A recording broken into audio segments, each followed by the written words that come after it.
Today we're welcoming Delian, who is the co-founder and current president/chairman at Varda, a space manufacturing company founded in 2020 by Delian, Daniel Marshall and Will Brewy. And he's also a principal at Founders Fund, where he has been investing and advising since 2019. Welcome to South Park Commons. Thanks for having me. Welcome back, I suppose. Yeah, last time I was here, I think it was 2014, so it's been a minute. Yeah. To kind of dive right in, you have, I guess, two principal identities. One is as a founder, one is as an investor. And I'm curious, how does the investor role fit in? How does your role as a principal, I guess, make sense in the overall architecture of the fund you're working at, of Founders Fund? Yeah, I mean, in some ways, obviously, it is in the name of the fund, Founders Fund, right? Mm-hmm. We like to be a fund filled with people that have been former founders, and for a long time, that was actually like a rule. And then we've gotten more flexible. There's definitely a handful of people on the team that are just like pure financial investor types. But yeah, Founders Fund has had a decent, let's say, track record with incubating and building companies within the firm. So in 2004, when Peter Thiel was starting the firm, he actually was building effectively Palantir as the sort of chairman and president. More recently, one of our partners, Trey Stevens, started this company, Anduril, which is effectively like a next generation defense prime.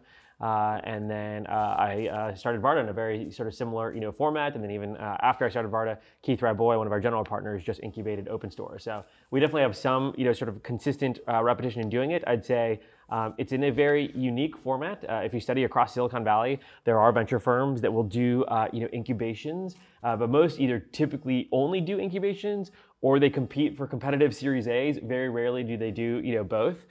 So on the example of people that incubate a lot, you have Jack Abraham and crew over at Atomic. They have an office in Presidio as well as Miami. They're basically incubating a company every week, which is much higher volume obviously than our style of like once every 3 years. And then you also have Sutter Hill Ventures, which is probably sort of one of the best investors of all time that you guys have maybe or maybe not heard of.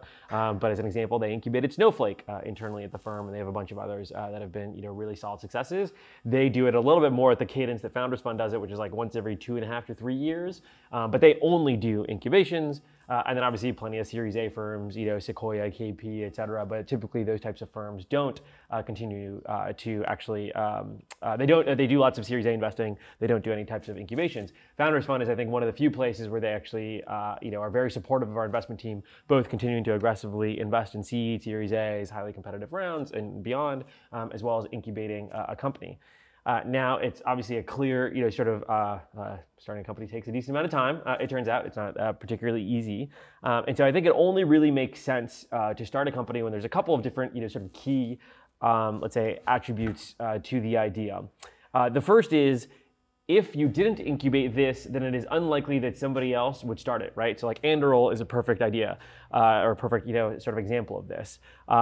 There hadn't really been a new defense prime introduced into the top 5 in effectively almost 50 years. The likelihood of a fresh grad from Stanford going through Y Combinator and starting like a defense prime was relatively unlikely. It requires such a high level of capital intensity, very unique skill set, and working with the DoD, Capitol Hill, et cetera. That basically the only way that it was going to start was Trey Stevens, our partner, who had been at Palantir for basically 10 years, doing a lot of government BD, pairing up with Palmer Luckey, billionaire engineering founder, and the combination of those two is probably one of the only teams in the world that it could possibly done it. So and we'll obviously talk more about Varda later, so I'm sort of saving that. So sticking to the Anduril example. 2, starting the company in a sort of unique and growing, let's say, space where by starting the company, it actually helps you a ton with, let's say, deal flow, ability to, close and win with founders, and then even beyond it, just having that type of moral credibility, right? So again, sticking to the Anduril example, Trey Stevens basically started the most interesting defense tech company, and so now that this is a field that is becoming the hot new thing, anytime that somebody's working in defense, of course, who are you going to want as an investor, as a board member? Well, you're probably going to want the only person that's built a successful company in this space.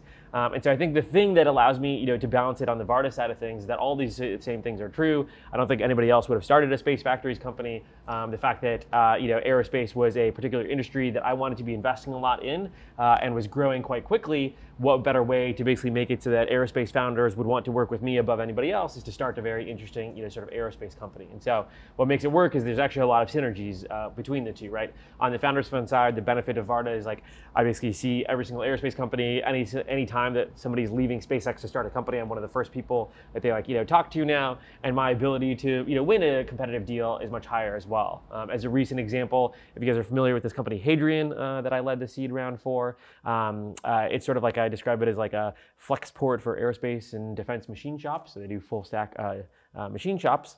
In their seed round, they had offers from Khosla Ventures, from Bessemer, from Future Ventures, Andreessen Horowitz, Lux Capital, Caffeinated Capital, and myself, all at like varying prices, ranges, etc. Of all of those, despite the fact that some of the people that offered are on the board of SpaceX or on the board of Rocket Lab or Relativity, I was able to basically win that seed round because of Varda, effectively. Chris Power, the CEO, decided to work with me because of that. On the flip side, on the Varda side of things, ton of synergies. One, obviously aerospace companies tend to be very capital intensive. And so having a venture investor as a co-founder makes it so that you can sort of navigate the complexities of the capital markets and fundraise for an idea where there's relatively long feedback cycles, right? I'm not going to be able to show revenue right after a seed round. Having a venture investor as a co-founder helps a ton with that. And then, two, there's some level of, let's say, like moral credibility or brand that Founders Fund has in Capitol Hill, within the DoD, where Founders Fund incubated companies typically do well by the DoD. We satisfy their needs. We don't back out of contracts, et cetera. We have the financial support to satisfy our obligations, and so has made the ability to interface with the DoD, Capitol Hill, et cetera, a lot better. So there's a lot of times where, let's say, like 1 + 1 equals 3. This past week, I was actually in Washington D.C., both running a dinner for all my portfolio companies, where I was with a bunch of senators and congressmen, and then during the day, I was like straight 6 hours on Capitol Hill doing like Varda lobbying. And so when you think about that trip, it's like, which side got more benefit? Not entirely clear. Like, I think a lot of founders would be interested in being invited to a dinner like that, and so will want to work with me. And then obviously Varda had a ton of benefit from the fact that like I was the host of the dinner, and so the only company that was introduced to in front of the audience of like 60 people, which were largely high power elected officials, was Varda. So I guess 1 + 1 = 3, but it's really hard to actually make that work. If you just start a company where like that was going to get started anyways, you're way better off just having invested in it, because like the amount of time that goes into obviously starting something, it better be really, really like uniquely advantageous to have started it. So a little bit long-winded answer, but hopefully that gives you my framework as to why. And to kind of like dive a little bit further there, it seems like this is a case where there aren't any accusations of conflict of interest. There's just synergies. How does that work out in terms of dealing with founders that might be like interested in this space, but they're a little bit worried about you representing the interests of a competitor, or you representing the interests of like the company that you're helping co-found, versus being a warrior for them? It's a good question. Obviously, I think even if I wasn't a co-founder of Varda, I don't think people would come to Founders Fund with space manufacturing ideas, obviously, when they like know that it's like a prominent investment.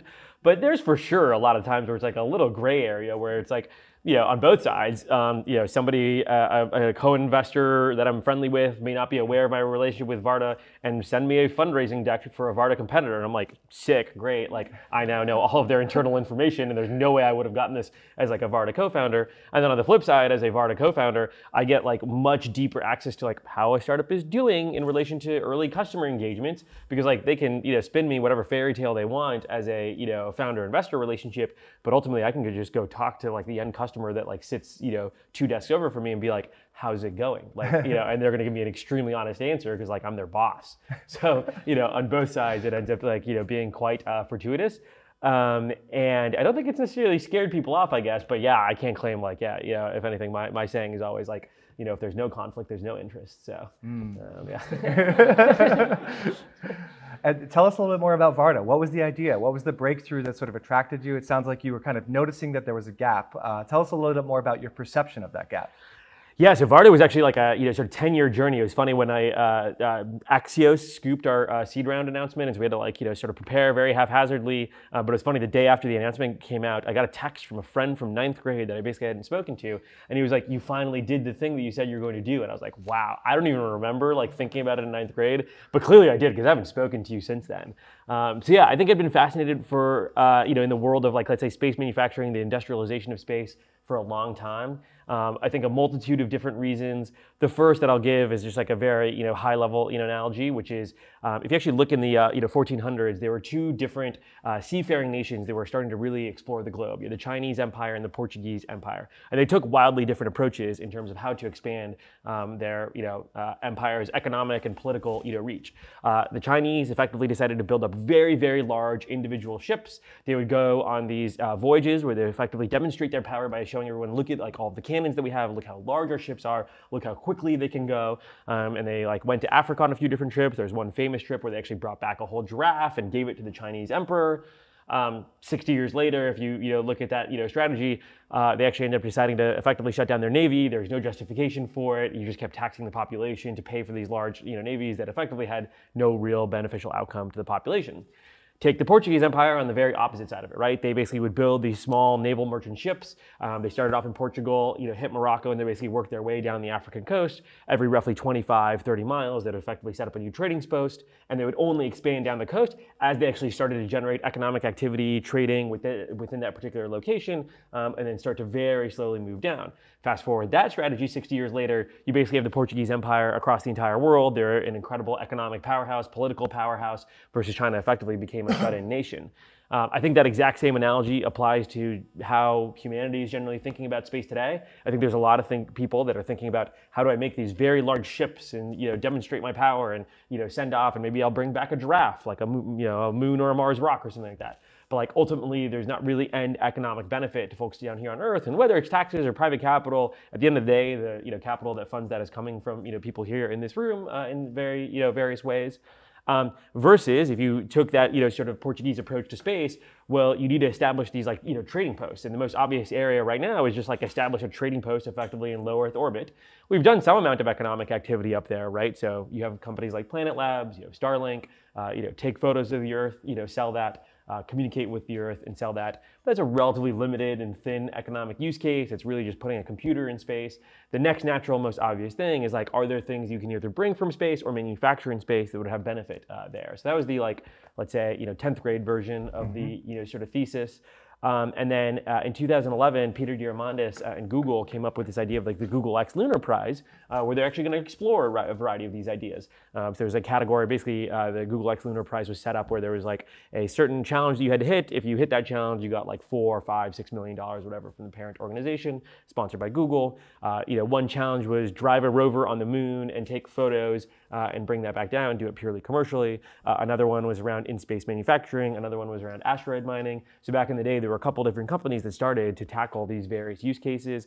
You guys might remember or be familiar with them. Planetary Resources, Moon Express, Made in Space. Those were probably the biggest three sort of players that got some level of like venture funding and traction. And these were all founded in like the 2010 through 2013 basically timeframe. So that was what then sparked it off even more so sort of, realistically, where it's like, okay, there are now people in the world working on these particular, sort of problems. And when I first moved out to Silicon Valley in summer 2013, I actually debated, should I go get involved in one of these companies? I actually lightly kind of interviewed with a couple of them, came away somewhat disappointed where I was like, these kind of feel like a little bit more like science projects right now than something that's like concretely going to end up like raising, lots of money, building an actual business today. And part of that was in 2013, SpaceX wasn't really quite successful yet. You were still basically going to like Boeing, ULA, Ariana Space, and Europe in order to get access to space. And so I sort of put the idea, back on the shelf. Became a venture investor in 2017. Started investing in a couple of aerospace companies, more like again in those initial two use cases around communications and observation. And then late 2019, Q4 2019, it was the first time that a Falcon 9, I believe, landed 4 times. So it, was launched, reused 4 times in a row. And that to me was like the rough breaking point of like, if they can do it 4 times, they can definitely do it 40. Like nobody knew how much it would take to like refurbish a rocket, whether they could do it. So like if it didn't it was totally possible that like, it turns out you can only use a rocket like 2 times, 3 times, and then like you just got to rebuild the whole thing from scratch, kind of similar to the space shuttle. But like once you've done it 4 times, you've done it pretty cheaply, almost certainly you can get all the way out, to 40, which makes the economics of space like wildly different. And so I was like, okay, I'm currently like a venture investor. I've invested in aerospace companies. The trend is finally here. Like clearly the next economic outcome that's very interesting in space, especially after seeing some of these companies succeed, the only thing that really seemed to make economic sense was manufacturing materials in space and bringing them back down, given that you had a very large market, i.e. these high value materials can be sold to anybody on Earth versus like asteroid mining, you're bringing things into low Earth orbit, who knows who your buyer is going to be. And so I went out and met with all these groups again. I met with, Made in Space, there's a few others that had started, sort of since then. And about a quarter later, came away with like the same, sort of unfortunate outcome or analysis, which was these are all just still science projects. Like, NASA's paying them to do some, little Fugazi fairy dust thing on the ISS, get a little publication, but it was just like all complete bullshit. If you took their result and tried to sell it to somebody on Earth, they'd be like, this is completely non-viable for a wide variety of reasons. One, when you're trying to publish a paper versus bring a commercial material to market, the level of like process control that you do is wildly different. But then two, also the International Space Station is like the worst place to run a manufacturing line. It's a multinational, bureaucratic, that like geopolitical risk, human-rated station that is extremely expensive. You literally have to work through one of the most bureaucratic organizations in the world, NASA, in order to get on there. And then you have to rely on one of the most geopolitically risky people in the world, Putin, to like not fuck you somehow. And so it's like, you're gonna build a business there? Like that's like the worst place to build it. So I even pitched some of these companies. I'm like, what if we like did the things that you're doing on the ISS, but we did them like not there? Just like, it's pretty easy. What you're doing is like, you're mixing some fucking liquids together. Like this is not like 6 degrees of freedom robot arms moving around. I'm not saying it's a piece of cake, but like no need to have humans on board whatsoever, and no need to have complex robotics. So I pitched a couple of these groups. I was like, I will give you $10 million to go do the exact same things you're doing, but like prove that we can do it off the ISS and start to build up that commercial market. And literally every single one of the founders was like, NASA won't fund that though. And I'm like, I know, because NASA's, sorry, this is recorded. NASA's great, but but maybe is not economically incentivized to do the most appropriately commercial things. And so I was like, okay, well, these guys are all addicted to NASA's policy. I'm not sure that that's the way to like build a business. And so I put the idea on the shelf again for a second time. And the second time I was much more frustrated putting the idea on the shelf, because this time I was like, there's a thing here. Like you can clearly build it, right? Like I don't know quite if it's gonna work. Like at the end of the day, the way that I sometimes think about Varda is like, by 2035, there's gonna be people manufacturing shit in space. The question is like, was the right time to found the company 2012? Probably not. Was the right time to fund the company 2020? I don't know, but like I think so. Like so far my answer is I think it was roughly the right time to start it. But maybe the right answer is 2026, and I also was too early, and there'll be a 27-year-old that's making fun of me a decade from now, just like I'm making fun of some of those earlier companies. But anyway, so I put the idea on the shelf for a second time. Was very frustrated that I had to do so. COVID hits. Our sort of policy at Founders Fund was no investing, go on vacation for a minimum, 2 months. And so I went from having a very time-intensive and very engaging job to basically being unemployed but high salary. And so I lost my fucking mind, and I'm sure all of us did. But in March 2020, I just played World of Warcraft for 12 hours a day.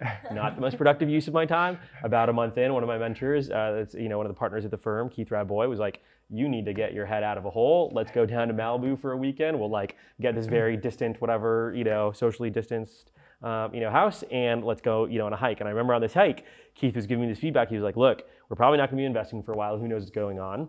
We did end up starting to invest like 2 months later, but we're not gonna be investing. You should figure out how to spend your time productively. You clearly like building companies. You've done it before, just build another one.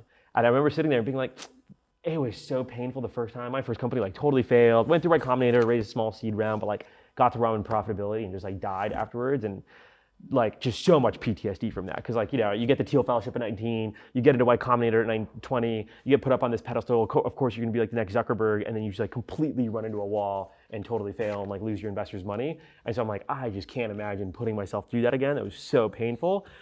But I remember saying like during that, I was like, the one thing that like I'm motivated enough to do would be this fucking space manufacturing idea, because like nobody's gonna do it. And I could kind of see the argument for like, okay, this could be the type of thing where like a Founders Fund investment member would be the right person to like incubate and build this. And so I went home, I like talked to my girlfriend, now wife, or wife, at the time was girlfriend. And I was like, okay, if I'm gonna do this, because like it's gonna be painful for my physical, mental health, our relationship, et cetera, I'm only doing this if I like line up the perfect co-founders. And my list of criteria was like, I need somebody that has literally built a ton of spacecraft before, but in particular has worked on re-entry vehicles. Because counterintuitively, the reason that these guys were all terrified of going off the ISS was not like doing the manufacturing off the ISS. That is actually like piece of cake, lots of engineers can do that. The tricky thing is like, what do you do once you're done? You gotta bring the ship back down. on the ISS, you get a free ride down from like the Dragon, the Soyuz, the Cygnus, the Starliner. Lots of governments will happily give you a like somewhat subsidized but expensive, ride down. If you're out there on your own, good luck. You can't like go redock with the ISS and ask for a ride down. So you got to make your own ride down. Nobody has ever made a commercial reentry vehicle, and somewhat counterintuitive, but that's actually in some ways like the much harder part than the rocket, because like the way that getting to orbit works is you first go up only a little bit, but then most of what a rocket is doing is sending you sideways super, super fast. So once you're in orbit, you're going Mach 25. You need to basically figure out how to slow down these materials from Mach 25 down to 0, throw out a parachute and basically make sure that you can recover them. The set of engineers that have worked on that is actually very, very limited. Like lots of people have worked on rockets. Probably 100 people in the world have worked on reentry vehicles because, like, again, most of the time we don't bring stuff back down. We send lots of shit up there, but like, why would you bring stuff down? You're either bringing humans down, or what else? The only other times they bring stuff down are like asteroid sample return missions. So the Japanese and the Americans have done that a few times.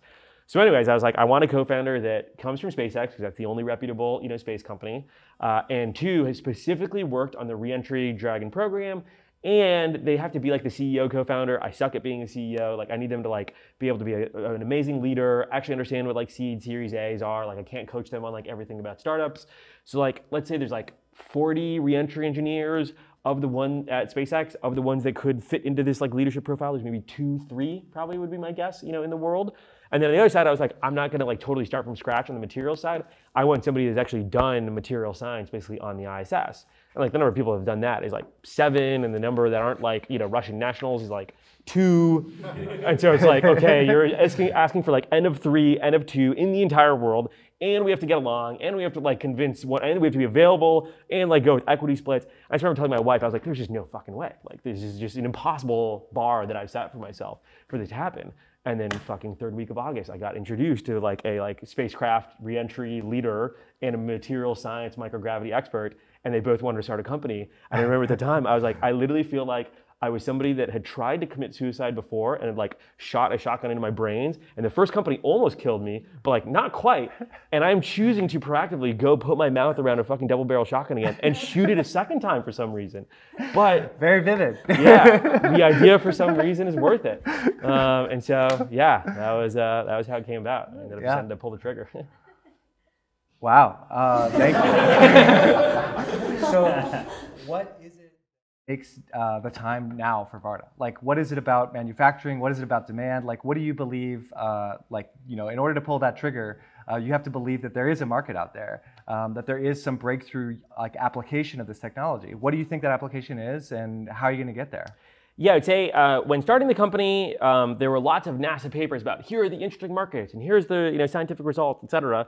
And those were helpful guideposts, but again, you have to think about it like NASA is really publishing those papers because they just want funding from Congress. So it's all just fugazi. And so it's like somewhat relevant in terms of like pointing you towards the scientific detail, but their analysis of commercial markets is obviously going to be very rosy in terms of like, here's what customers are going to be willing to pay, here's why the economics work out. So I'd say the first like 18 months of Varda where I had a couple of presupposed biases, what I thought the right answers were going to be in terms of what the most interesting materials markets were. To give you a sense, there's a wide range of materials, but the 3 that are sort of most often talked about are like fiber optics, semiconductors, and biopharmaceuticals are the 3 that are talked about the most.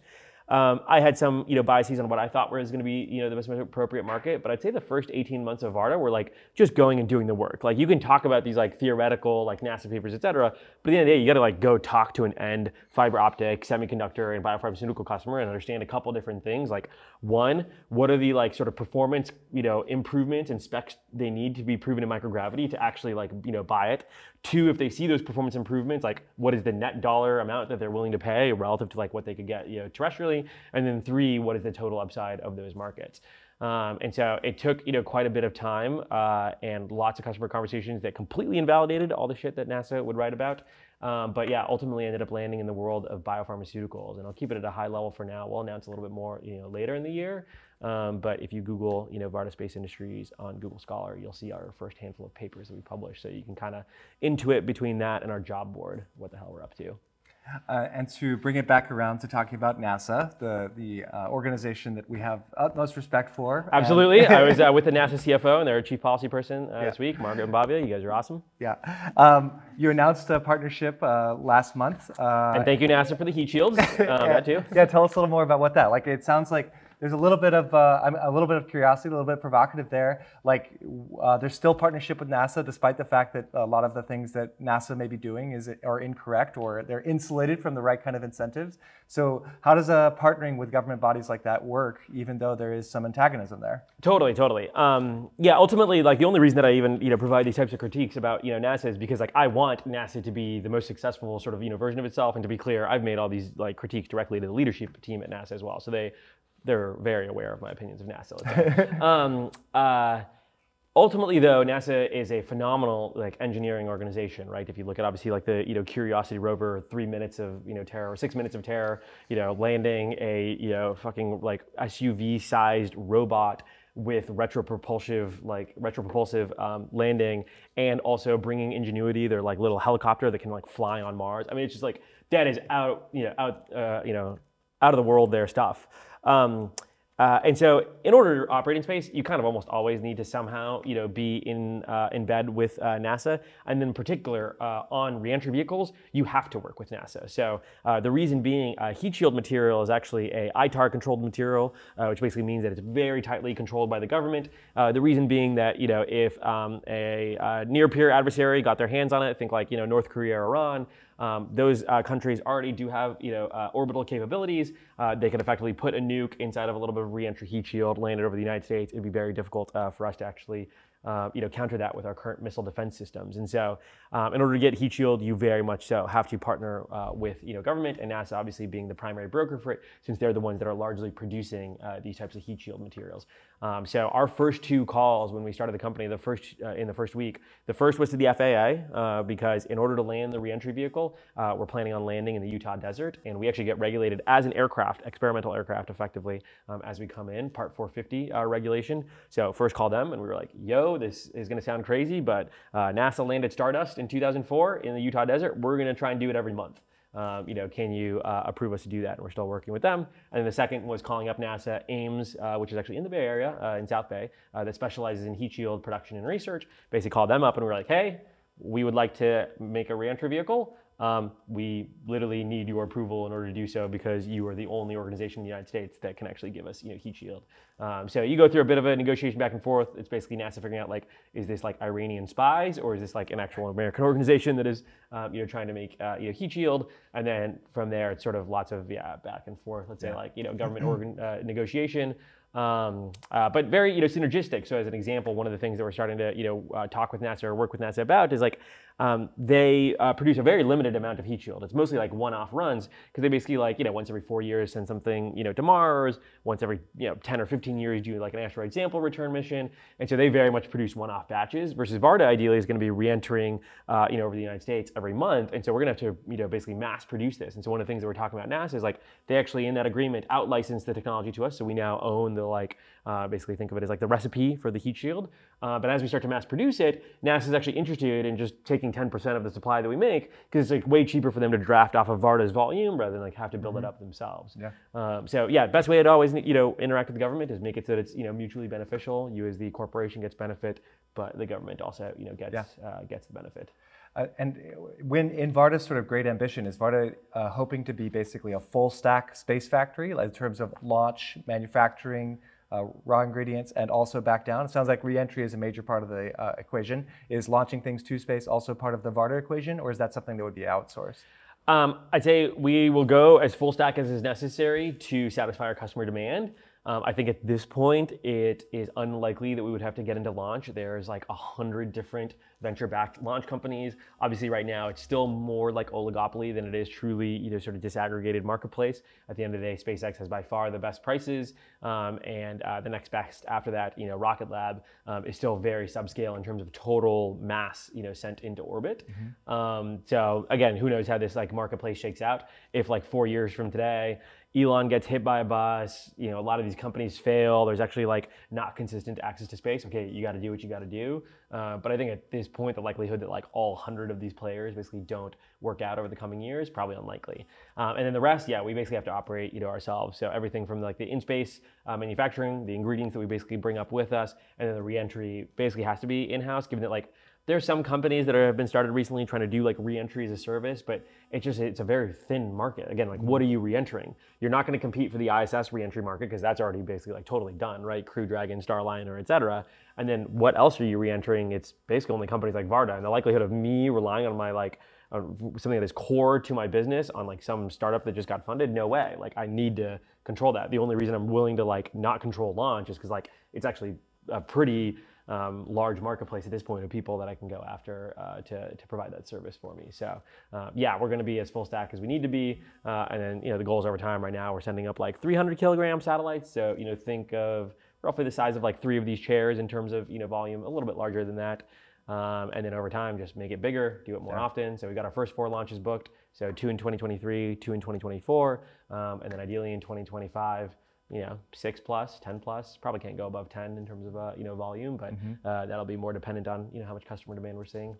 And what, I guess, without going into too many specifics about the specific customer, specific application, what applications are you excited about? Or what exactly does microgravity do for the manufacturing process? Yeah, I think most interesting to explain the latter part of it, because the effect of microgravity across fiber optics, semiconductors, and biopharmaceuticals, it's all the same essential physics. The easiest way to explain it is effectively through an analogy. So if I lit a candle here on the table in front of us, you're taught as a kid, the hot air rises, right? You put your hand above it, you feel the heat.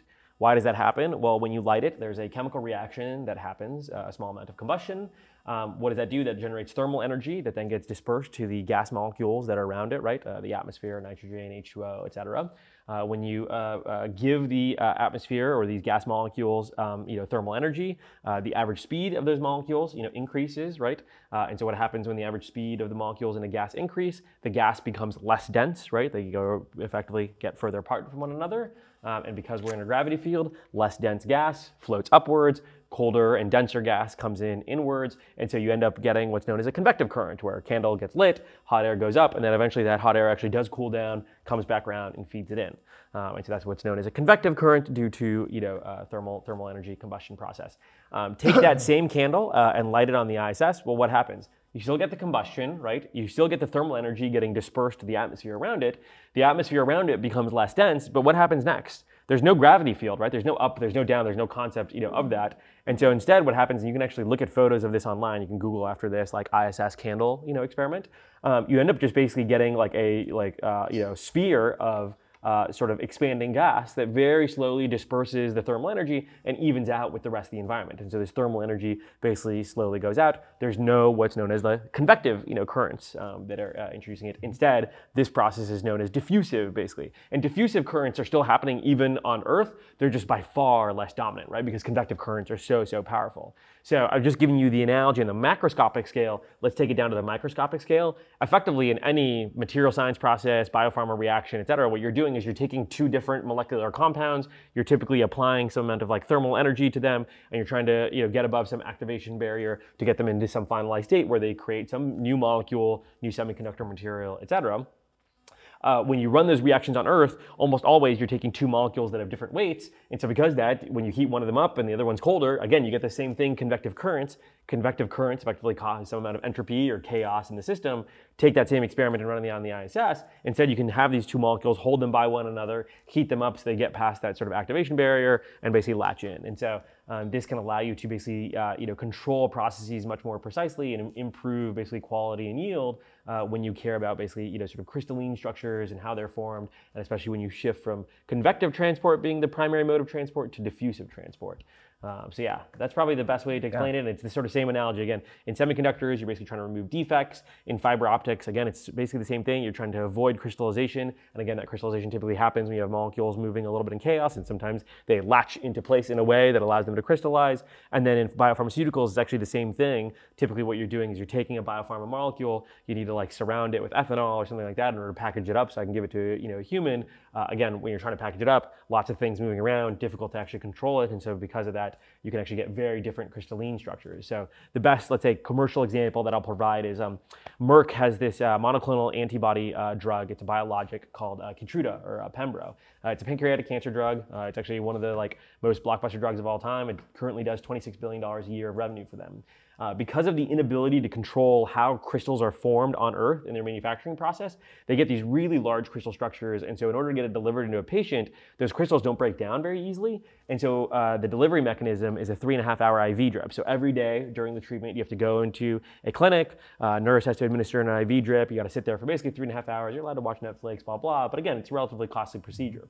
They took that same manufacturing process they were doing terrestrially, did it up on the ISS. They're able to show that basically they could control the crystal structures, make much finer crystals that would actually allow them to basically shift that IV drip to instead an at-home syringe. So now all of a sudden you get patients that obviously don't have to go into the clinic. And so if you think about hundreds of thousands of patients not having to go into the clinic and the cost of that and the IV drip, et cetera, tons of sort of potential savings there for payers, insurance companies. And instead, you get to take it at home and also improved adherence, so better patient outcomes. Yeah. And so when you think about it, like the amount of crystals that are consumed of that pancreatic cancer drug is on the order of like 3 milk-gallon jugs. So we can manufacture that in basically like 2 of our emissions versus the net value that sort of insurance companies and patients see is on the order of like billions of dollars effectively. And so very easy to sort of make those economics work. However, that IP, that process that's been shown on the ISS is basically right now sitting on the shelf.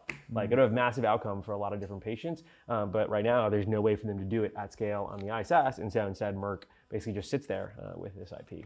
It sounds like there's like some fairly concrete potential commercial applications.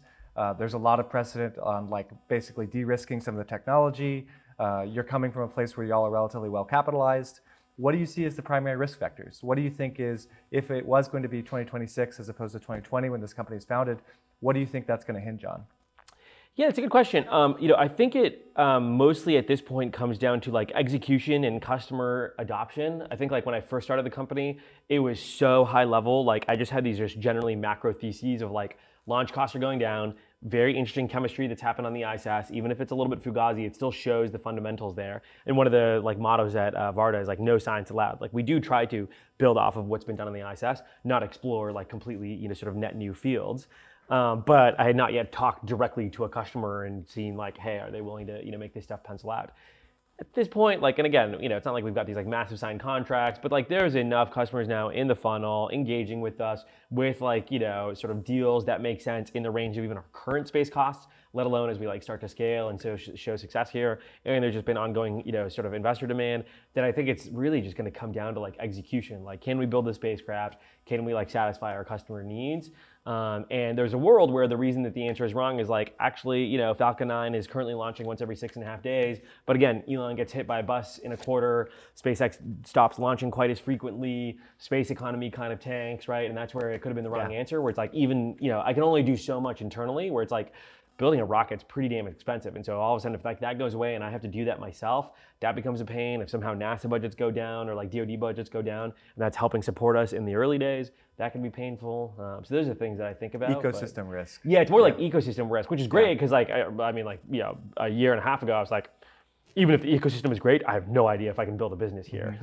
But thankfully that's the whole point of raising venture capital, is to go see, okay, let me go try and start doing it. Are customers biting? And now it's like, okay, enough customers are biting that it's like, if there's 5, there's 50. If there's 50, there's 200. Yeah. And speaking of ecosystem risk, and I think specifically for space, because space has been an area of exploration and science that's been dominated by governments for the last couple of years, and it's been one of those odd areas of collaboration between rival governments. It seems like a lot of those collaborations are beginning to fray. A lot of those relations are beginning to fray. We don't work with the Chinese anymore. They had to set up their own space station. Right. I'm curious, like, is that part of the ecosystem risk, or does that affect, like, how does that international politics get reflected once we get up? I mean, if Russia starts launching ICBMs every single time that like SpaceX tries to launch, like, yeah, that would be a problem. So there's lots of existential. Or if they just like start, bombing every satellite that is up there, and you get this like massive debris field, like that would also be a pain. Yeah. We can operate low enough where like we basically don't really care where we are in orbit because we're just up there for the microgravity. So I can basically aim the Varda satellites to areas where there's just like not a lot of congestion, or we stay so low that like if there is debris, it actually deorbits pretty quickly. But yeah, I'd say there's a lot of sort of multinational geopolitical risk that comes with operating anything in space. But on the flip side, it's also one of the reasons that at least I'm very excited to work on it. We'll be talking about this a bit more later in the year, but some of the infrastructure that Varda is building is very relevant to some of the DoD's priorities. And so through that, we've gotten a lot of support from the DoD on what we're working on that wouldn't happen if it weren't this sort of like, geopolitical, playing field. And on the flip side, I tend to believe, again, if you look at the sort of Portuguese and Chinese empires, the Portuguese Empire ended up being like militarily quite powerful because of their approach. And so I sort of believe the same thing is going to happen in space. Whoever establishes that first trading post is going to have the upper hand in terms of eventually, choosing what type of political system we have on the moon. And so I had a sort of relatively controversial tweet about 9 months ago, which is like part of why I wake up every single day to work at Varda, is so that eventually the primary language spoken on the moon is English, not Mandarin, which is less to do with the languages and more to do with the political systems, between the two countries. I prefer for the moon to be a democratic republic that believes in individual freedoms rather than a genocidal communist dictatorship. And so establishing that first trading post is the first step to ensuring that. Yeah, big words. Like, I'm curious when you, and I don't mean that like, I mean that's a bold statement, and I like it. I'm glad you'll stand behind it. To kind of like zoom out on Varda and like, what is the sort of grand vision, 15 years, 20 years? How do you imagine this scaling out? What does this look like? Like, sell us that future vision of that 9th grader. Yeah, this is very much like the first trading post, right? Like, we're staying as close to Earth as possible. We're tackling large markets that are relevant to people on Earth, because it turns out all but 11 people, or I think today it's maybe 7, all but 7 people are on Earth. And so obviously this is where most of the economic activity and buyers are. But once you establish that first trading post, what then becomes viable is even more interesting than the first one, right? I love the idea of asteroid mining. Phenomenally interesting idea. I'm very glad that lots of people are thinking about it. Hell, 6 months after Varda lands in the Utah desert, NASA is actually landing OSIRIS-REx, which is actually an asteroid sample return mission that I think launched in 2006. It's been like a 18-year-long mission. Phenomenally exciting. The issue is zero commercial market today, right? Even if I took a extremely high value chunk of take a comet that is largely made of ice and water, et cetera, brought it into low Earth orbit, who's buying it? Like, we have no large scale consumption of water in low Earth orbit today, and so there's just zero market for asteroid mining today. Versus if you have something like Varda really successful, or one of our other companies that we invested in at Founders Fund, Impulse Space, which does refueling and servicing in orbit, both of us will be consuming lots of water because we have business models that are predicated on the idea of me having raw ingredients, and some subset of my ingredients are actually just water that I'm bringing up from Earth, and it's very expensive, and then refueling plenty of fuel that you can make purely from water. And so now all of a sudden, if we're shipping lots of water from Earth just to be used in low Earth orbit, great, there's a great outcome, in commercial market for that. Versus today, the only real large-scale consumer of water right now from Earth is the International Space Station. It's that's a very, again, still small market. And it's okay, once asteroid mining is viable, well then it might make more sense to actually have a lunar ice mining operation. And then eventually you might have something that actually makes sense commercially to actually go out to Mars for. And so I think if you see humanity become a multiplanetary species, I think it's going to be much more likely that it comes from sort of economic incentives and trading routes, much more so than sort of the Chinese approach of throw a big ship to the other side of the world and see what happens. Yeah.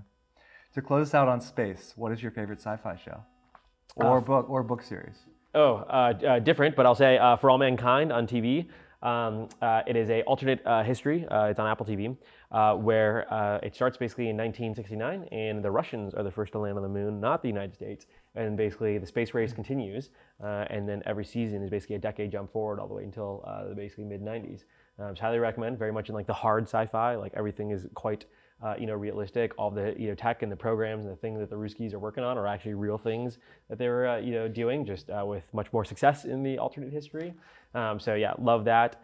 And then let's see, on the book side of things, this is my favorite, but I don't recommend this one often, but I do really like it, so I'm gonna use it here, given that my normal list I say all the time. But Bobbyverse is a very fun one. It's about a guy named Bob that was a mid-level construction worker, and all of a sudden during a geopolitical conflict, he dies and gets uploaded as an AI up to the ISS. And then ends up actually sort of self-replicating and then ruling the entire universe, and his name is Bob. And he just makes clones of himself called Bob and Robert and John, etc., and ruling the world. It's a very it's a little sillier, but also actually quite good, hard sci-fi. Yeah. Great recommendations, thank you. Going a little bit more personal, you are a former... I would think we've been pretty personal. Going a little bit less spacey. Less spacey. Yeah. You're a former Thiel Fellow, or I guess a veteran of the Thiel Fellowship. Yep. And Peter Thiel has this thesis that a lot of really creative minds kind of get hammered down in school. There's maybe a little bit too much reliance on institutional accreditation, feathers in your hat, et cetera. But I think of space as being this place where a lot of benefit comes from this science, from this sort of ivory towers, from the sort of like slow process of accumulating feathers in your hat that have happened.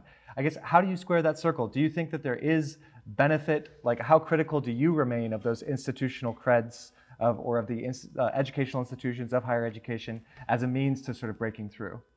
Yeah, I think lots of different angles that you can take there. Maybe my first primary angle is if you actually look at on Crunchbase, the average age of a sort of seed stage founder has actually gone up significantly in the past 3 years. My general argument for that is like the early sort of days of software were very much a lot of easy fruit for the picking, let's say. And it didn't require a ton of expertise. But nowadays, it's like when you're like, let's say, building a social app, you're competing against like TikTok, which is like state-funded $10 billion program.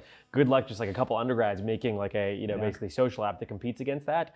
And so at this point, like the low-hanging fruit have all been picked. All that's left are things that do require some level of expertise. But at the same time, it's not clear that the experts always necessarily have the right sort of angle of attack. So let's take Varda as a very particular example. My original life path was I wanted to do undergrad at MIT, grad school at Caltech. I wanted to go to JPL. I wanted to work on robotic missions with NASA. That was like life goal from 10th grade. I was eventually going to do this like industrial stuff, but it was going to be within the lens of NASA. Ultimately, if I'd done that, there's zero chance that I would have founded something like Varda. And then if you look at my co-founders, they both have effectively PhD level expertise in their particular areas, right? Around, they aren't PhDs, but the theory and the engineering that they have to do is, I think, at that level in sort of spacecraft and reentry in microgravity material science. But neither of them had ever thought about the idea of like, what if we did space manufacturing off the ISS? And like, I swear to God, it sounds like a very simple answer, right? But I met a senior policy advisor at NASA that had spent 2 years, tons and tons of time, money, et cetera, had gone to this, created like a basically 200+ page report talking about what does the future of space manufacturing, sort of look like. And in his entire analysis, he never included a single example that was manufacturing that was off of a human-rated space station. And he came and visited us, and he was like, oh, you guys are cheaper than even my best case scenarios of the human-rated space stations like a decade from now. And he was like, huh, probably should have included that in the report. And I remember at the end being like, yeah, probably shoulda. So again, it's one of these things where like you're ingrained in this particular like mindset, work ethic, sort of philosophy. It's really hard to see outside of it. Even though this policy advisor, brilliant guy, he asked the best questions when he came to Varda. But it was clear that like he had literally just never even considered the idea of this. It's the same thing, like co-founders had never even considered this idea. So I think like the real answer is like you kind of actually need a little bit of both. I think again, all the low-hanging fruit have been picked off. It's really hard as like a fresh grad from Stanford to start a hyper-successful company nowadays. It's not impossible. It's clearly happened, right? Like, my latest favorite example is like Alex Wang from Scale AI, like started the company when he was like 18, 19. It's like in a deep tech machine learning, type space, like not a particularly easy area. So again, not impossible, but I think it's very different than like, 2004 with Zuckerberg, et cetera. And so I think the right answer is you actually kind of need a mix of both. The sort of most interesting ideas today do require PhD levels of expertise, but ideally coordinated by and like the vision coming from somebody that comes in with a little bit of like beginner's eyes that puts together that team, that capital, and a vision to fight towards it. And so that's what I think the role that I kind of played at Varda. I'm definitely not a spacecraft engineer. I've learned a lot at Varda, I'll admit. I can speak much more competently to it than I ever could, but like, things go way over my head all the time, there. I barely, understand material science at all, but I understand them just well enough to kind of look from the outside and be like, let's like mix these two in a slightly, different way. And then I just go to them and be like, am I crazy? Does this work? And like both their answers, by the way, at first were like, you're fucking nuts. And then both of them a week later were like, okay, maybe you're not nuts. Like, there's nothing that I can find here that like disproves why this shouldn't work according to like laws of physics. And I was like, cool. So you guys want to like raise a bunch of money and go do this? Like, So I guess how does the kind of current cohort of wonderkind kind of rest with you? What advice would you give them? Those people that are kind of graduating from Stanford, that do have their eyes sort of set on maybe a pattern that's already a little bit out of date. Would it be stay in school? Would it be like find a specific application of your creativity? I mean, I'm just kind of curious, how would you kind of coach them if you were dealing with somebody who wanted to be an entrepreneur? Yeah, I mean, this obviously happens on a regular basis. My best suggestion to most folks is like go work at the most inspiring company that you see that's out there. Like one of my most influential sort of career moments was actually working at Square in summer of 2012. At the time, the company was like, when I interviewed 90 people, when I joined 130 people. So this is like not obviously the Square that you see today. but like I got to work there for almost 4 months straight. Again, small period of time, but enough that like you just get imbued with like, oh, this is what success looks like with a world-class entrepreneur, right? I got to like have multiple one-on-ones with like Jack Dorsey as like a 18-year-old at the time. I got to like work with world-class engineers. Like the Android team that I worked at Square was literally the team from Google that had made Android. These were like the best Android engineers in the world. And so you just understand what like world-class looks like. And so I could then go take that to my startup. And nowadays I think, back then I think I could get away with 4 months. Nowadays I think you typically probably want to do on the order of like 2 or 3 years. And again, don't go work at like, FANG or semi-retire at age 22. Like, go work at something that is like a meaty problem that is relatively early stage that you can have impact on, that is in an area that you're like passionate about, and go learn from like the world-class founders, and also use that as a way to build up your network. And so, very proactively, this is exactly what I did with my brother. My brother wanted, well, he didn't necessarily want to drop out. He actually wanted to be antithetical to my path in life and wanted to stick it with school. But I was very convinced that he should drop out. It was going to be good for him. And so I put him in at Ramp as the first like 20 employees. And I was like, look, just like go here for 4 years. You're going to learn what it's like to work with second-time founders, world-class entrepreneurs. And it's been a phenomenally wonderful experience for him, right? He's now watched the company go from like 20 to 200 people over the course of 2 years. He's a 21-year-old, or just turned 22, and is now an engineering manager, and has like, I think he even at this point manages managers. He built a lot of their entire, like if you guys have seen, Ramp has like this bill pay product. He built a lot of that, and is like their fastest growing non-core like revenue line. There's just no way that you would get that level of both coaching, mentoring, sort of experience, just like going out and like starting a startup. If anything, that was sort of my failure in my first company, was like 4 months at Square was not nearly enough. And so, I do tend to say like, I think, college is for most people, but for a subset of people, you should probably leave and just go out into the real world and start accelerating your career, because there's so many benefits that are just compounding. And so starting that earlier, like when I think about relative to my MIT peers, I'm the equivalent of like, right now I'm, how old am I? 28, I think. And in some ways have the equivalent of like a 32-year-old's level of experience, because of the extra almost like 3-4 years that I got by dropping out.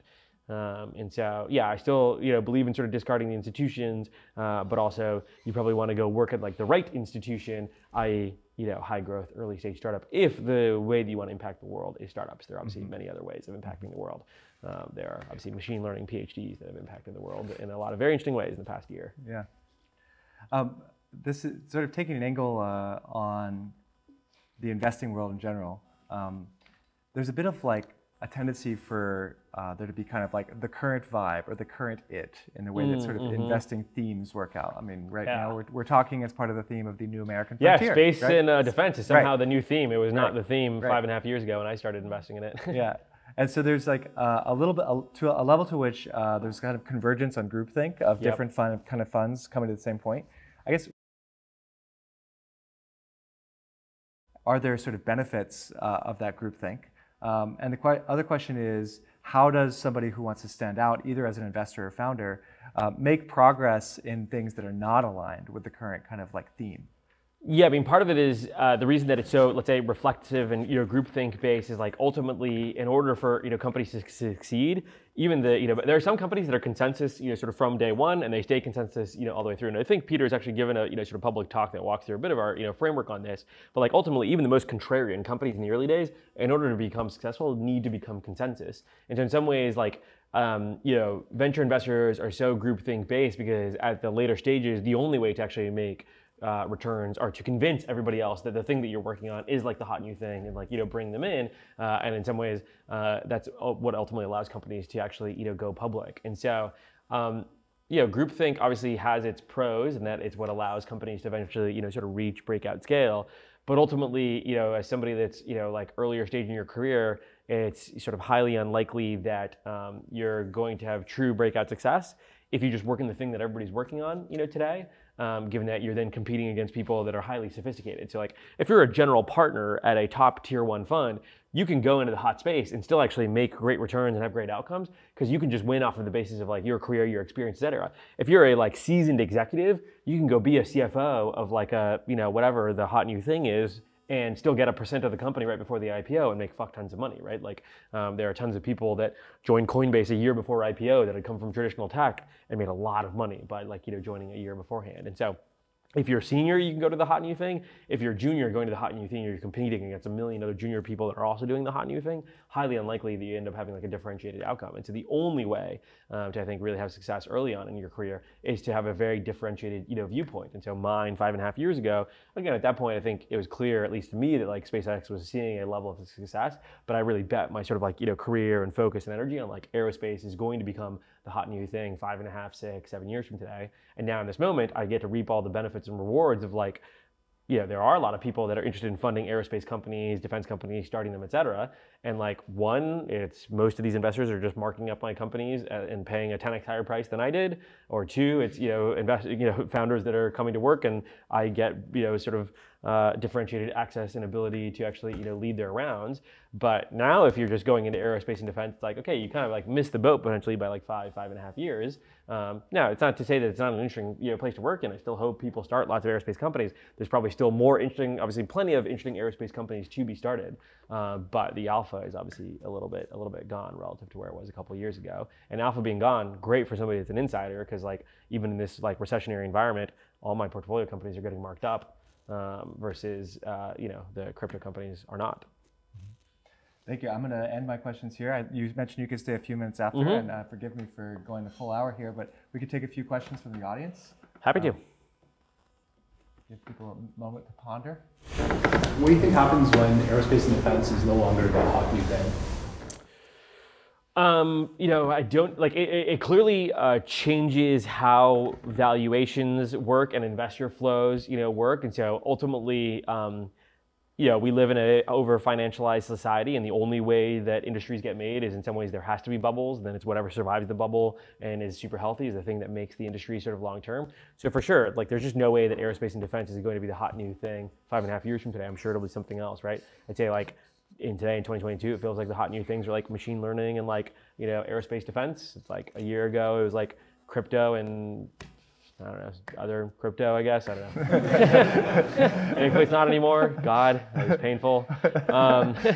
But almost certainly there will be some compression of valuation. Some companies will die that were overcapitalized. But at least in this current moment, it's a sort of great outcome for both the United States, the aerospace community, and that tons of attention, tons of interest, tons of financial capital flowing to it, and that it is going to artificially accelerate progress for a few years. And then I'm sure there will be some artificial deceleration. Like one of my favorite things about COVID has just been proving how momentum in society is so clearly like linear. Like if you look at like e-commerce adoption, in the United States, right?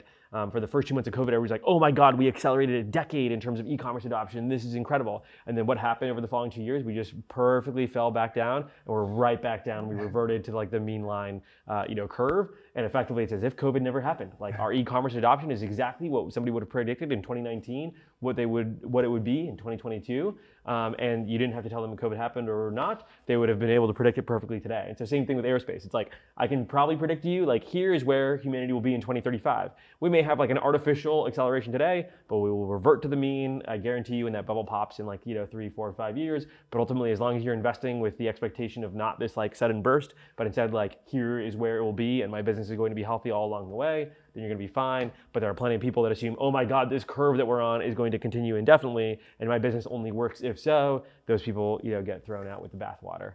And same thing obviously happened with crypto. Even as much as I shit on crypto all the time, there's clearly some interesting use cases. I'm not sure that like whatever trading JPEGs of donkeys was like the right one, but I'm sure that there will things that would come out of this winter that will be very valuable for humanity. Sorry, yeah. Go for it. Can you talk more about the incubation space, players in it, and what you're seeing?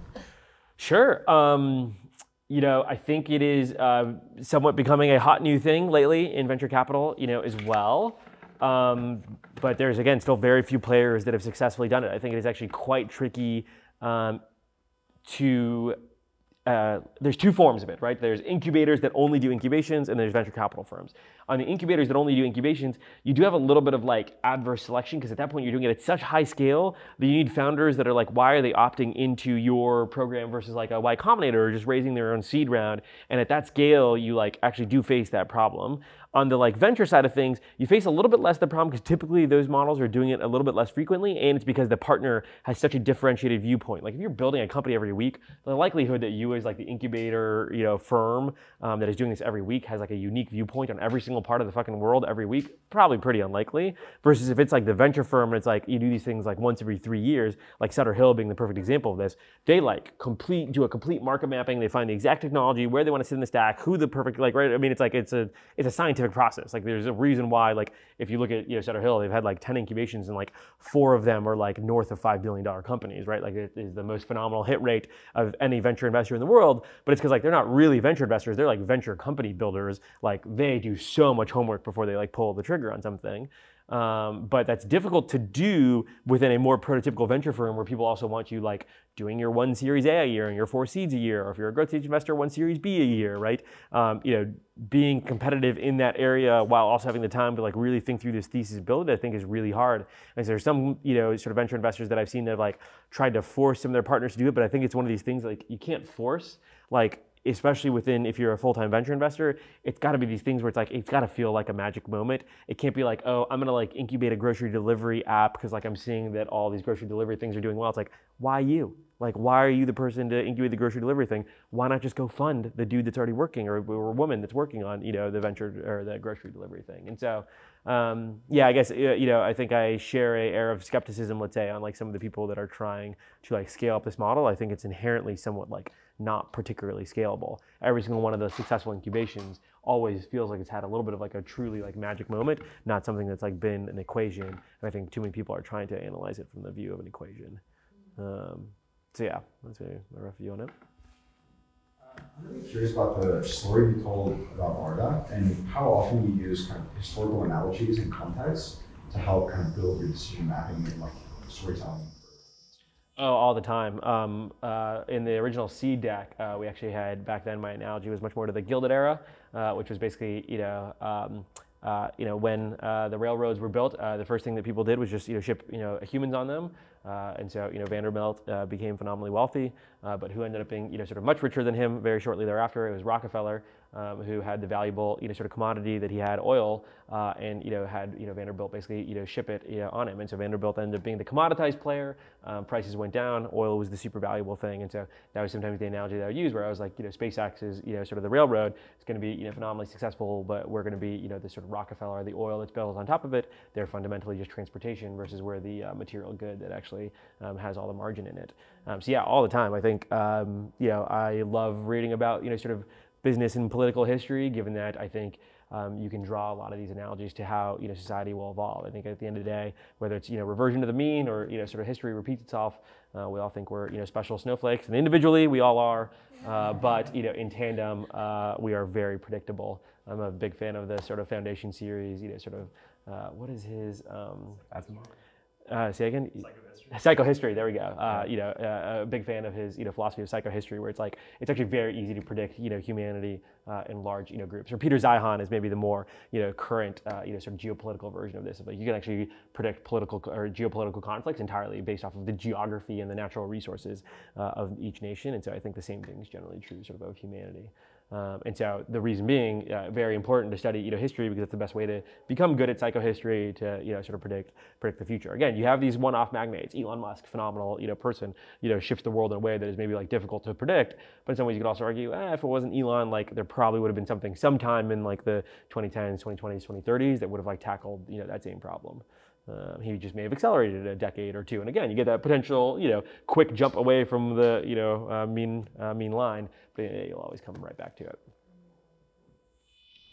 Yeah. So I was kind of thinking as you're talking and listening to you, like you're lobbying in front of Congress, and kind of the way that you're thinking about and approaching, the space manufacturing problem. That it's sort of surprising to hear you mention like, 27, 28, whatever, right? Like, I guess outside of the things that you've mentioned, with getting the early experience and so forth, I guess like what sorts of things do you kind of credit for your kind of trajectory velocity, right? Is it, do you have certain routines? Is it your environment that you create for yourself? Like, I'm always kind of curious to hear that for people who are.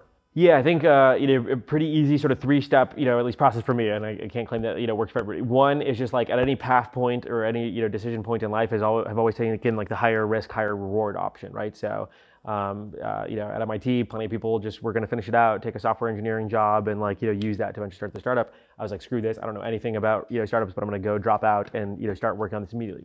Failed ultimately, obviously, but the experience that I got there of just like both the network of people that saw that I took that risk, as well as just like you just learn the basics of sales, of fundraising, of marketing in ways that you could never learn in like an MBA, or even if you just have a more siloed job at a Series A startup.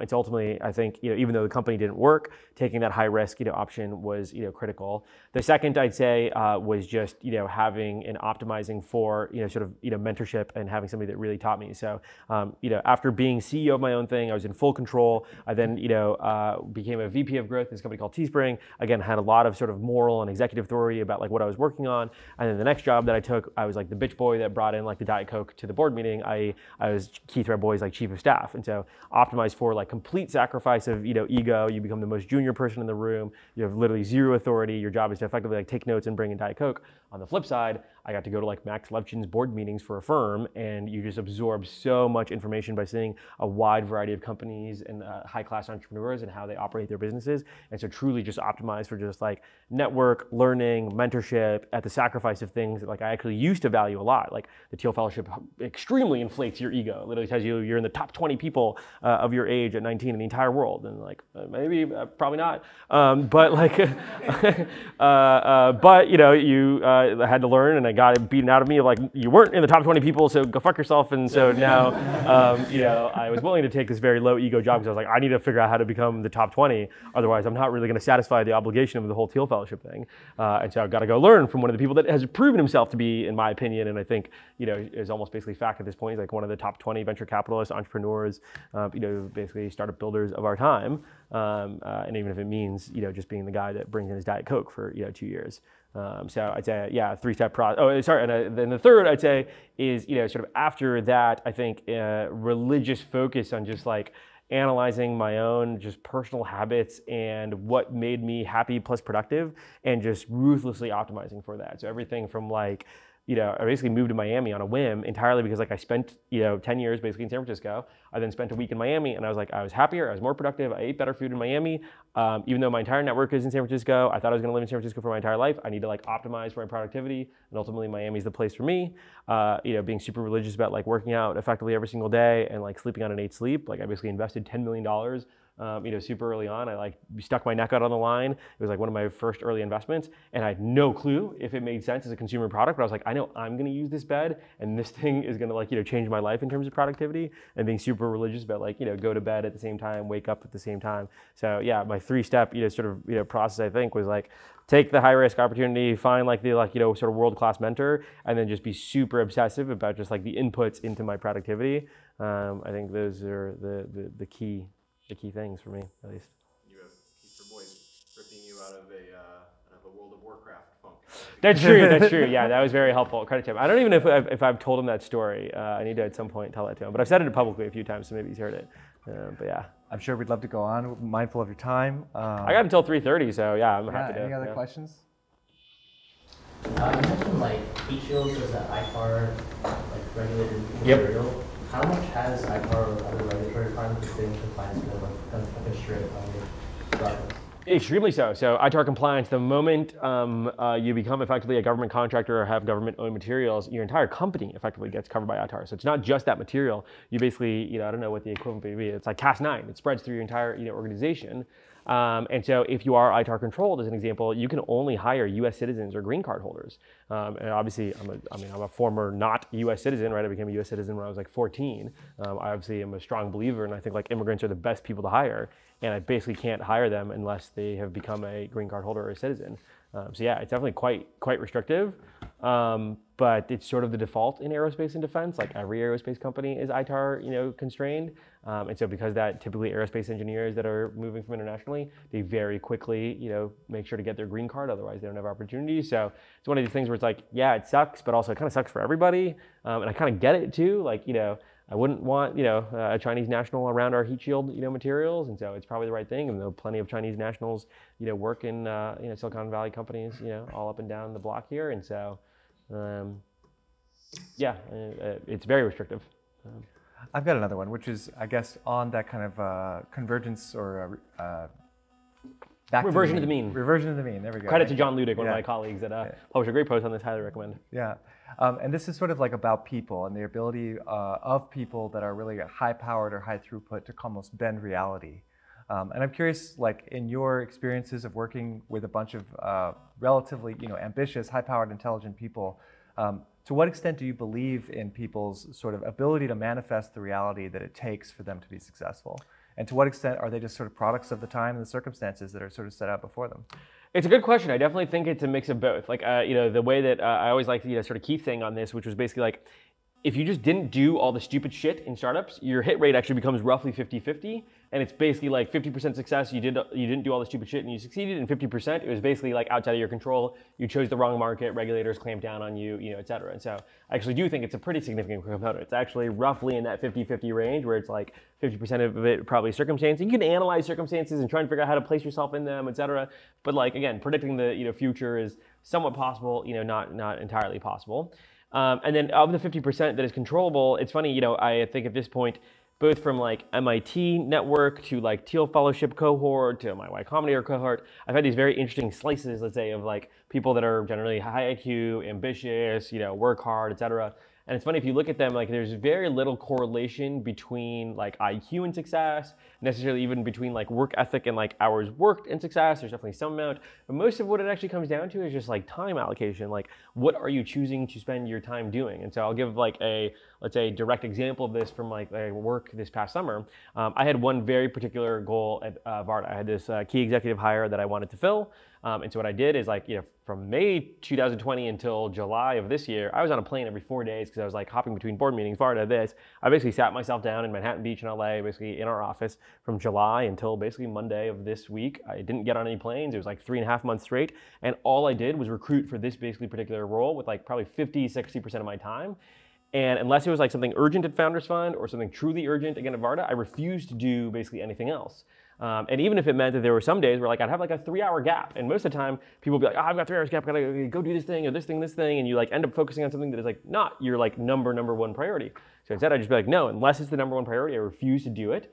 And so in those 3 hours, I would like read about a public company that has a business model that has, candidates that we're trying to recruit from, so that when I go into that interview process, I'm more sophisticated, or read some particular scientific paper that has come out that, again, allows me to become a better, sort of recruiter. And so in that uncomfortable free space, I actually, by not allowing myself to work on anything but the number one focus, actually became better at the number one focus in ways that were somewhat unexpected, without just giving myself the free space to basically only focus on that.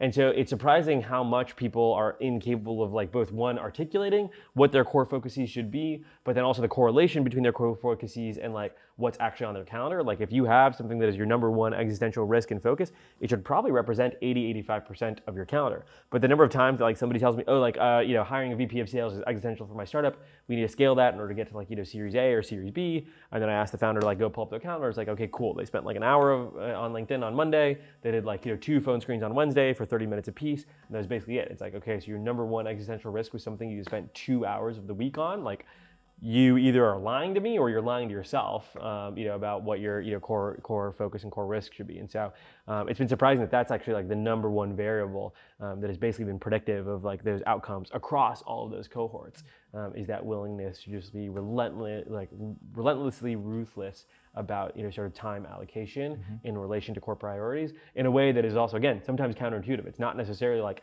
fill up the number of hours in a day. Sometimes it's give yourself 2 hours of free space to just mull and think and like have that shower time, but while sitting at your desk. Saying no as opposed to saying yeah, exactly. Saying no to things that, again, might be quite valuable, but aren't quite as valuable as the number one thing, because all of the world, comes down to just like compounding returns. And so you like, instead of focusing all your energy on the thing that will compound your returns the most, instead focus on the thing that is like a little bit more, linear benefit. It may feel like in the short term, oh, but like I did like, go like write this, documentation, or I went and talked to this investor, blah, blah.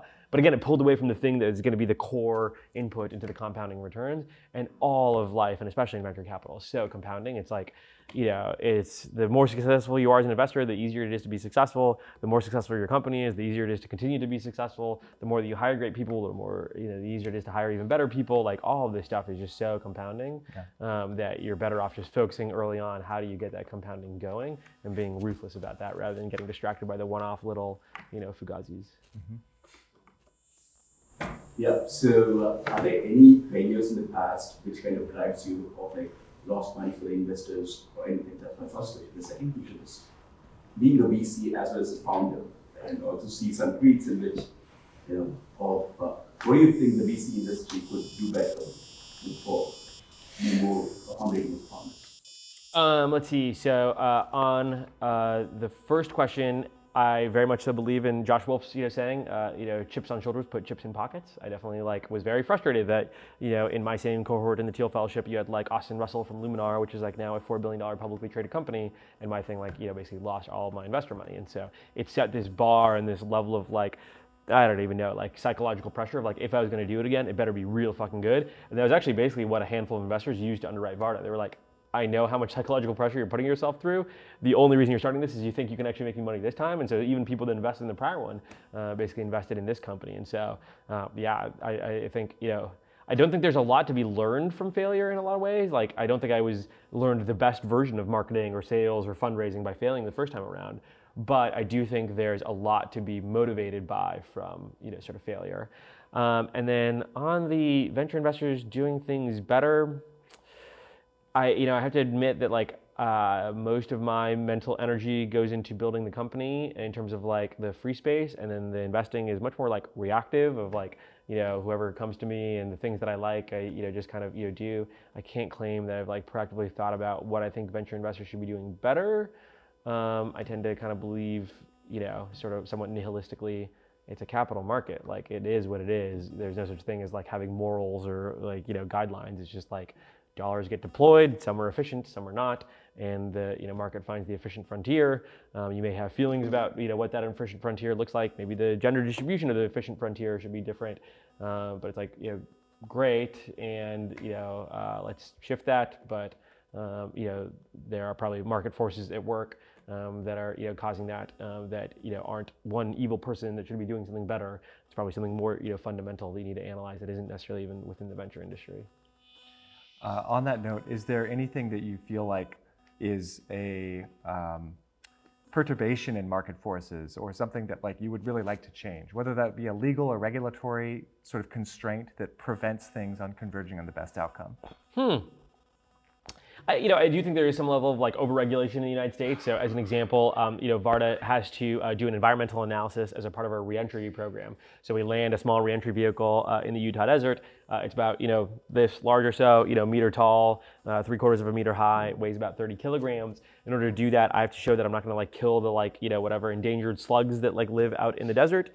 This desert, by the way, is also a bombing range. And so when they bomb the range, they don't have to do environmental reviews. But when I land a small little capsule, have to do an environmental review. And it's if the slugs survive the fucking bomb, they're going to survive a little thing falling on their head. And so there is some level of just overregulation for sake of I don't even know what, environmental protection. But it's I'm all for environmental protection that is cognitively coherent. But it's there's so many regulations that are a little bit difficult to form cognitive coherence around. FDA has tons of these things. There's a lot of, I'd say, overburdened regulation in the United States. I mean, hell, San Francisco is the epitome of that. Why can't we build a 10-story building where we're sitting right now today? It's because somebody's going to complain that on the third Thursday in August, the light that enters their house is 10% less. It's okay, or if we built that, we might have not have homeless people because housing prices are so cheap that they can afford to live in a house rather than have to live on the streets. And so, anyways, another part of the reason that I like living in Miami is we allow you to build where the fuck you want, wherever you want. I'm curious if you could talk to us a bit about the worst investment you've made and what lessons you could distill from that as an investor or I'm still, relatively early on in that 5.5 years in. There's been very few failures, so I don't have a lot to draw from. I really basically only have one.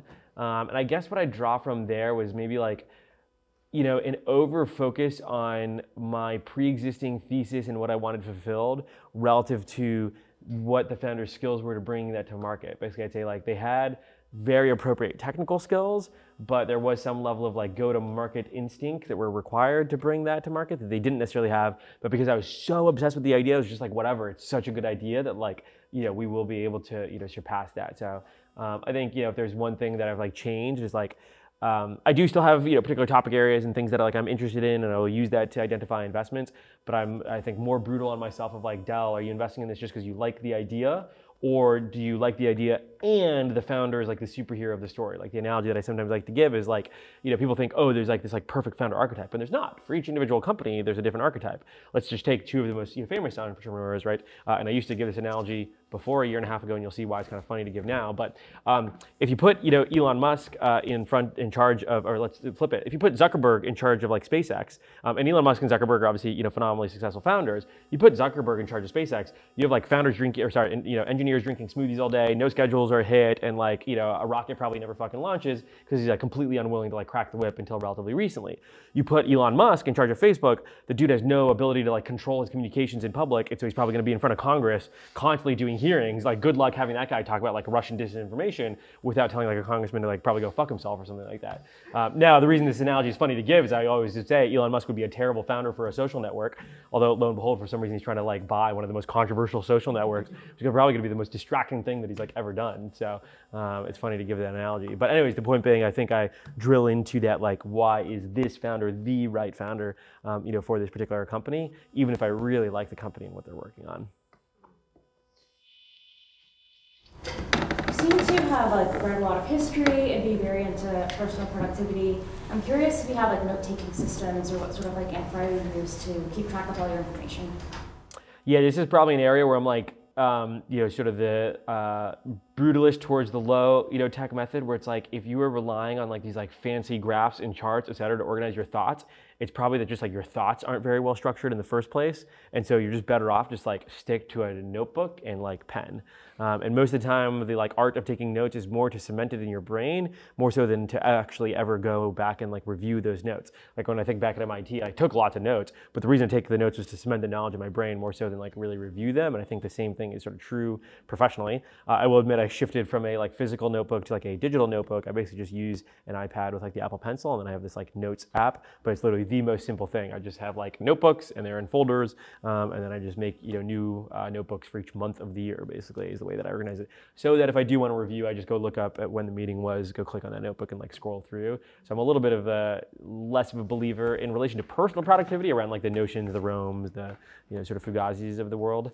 I think it's a little more relevant, I'll admit, like the Notions of the world are a little more relevant to a company where you do kind of need to link together like departments, ideas, et cetera. But these like idea maps for personal, maybe with the one exception of like PhDs, it's like when you're doing that level of like academic like information flow exercise and trying to hold a large set of complex ideas in your head, I'll admit there you might need a bit more structure, but that's like not what most people are using it for. One last question. I'm curious if you periodically experience burnouts moving at your velocity, or if not, like how do you prevent burnouts? So a lot of burnout at the first company. I was probably like burnt out for the last like 7 months before we effectively shut down, and I think a lot of that was due to effort being put in, but like very little output coming out. And at some point, even if you're not even putting in that much effort, if there's still little output, it continues to sort of cycle on itself. Where just like by the end, like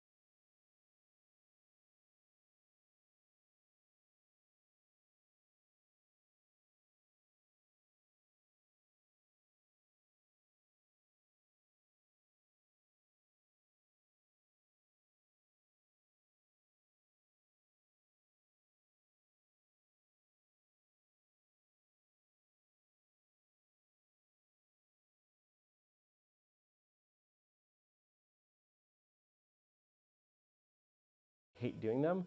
There's something about just like, anyways, I just don't love the psychological aspect of it, but I've burned out in every single Varda financing process.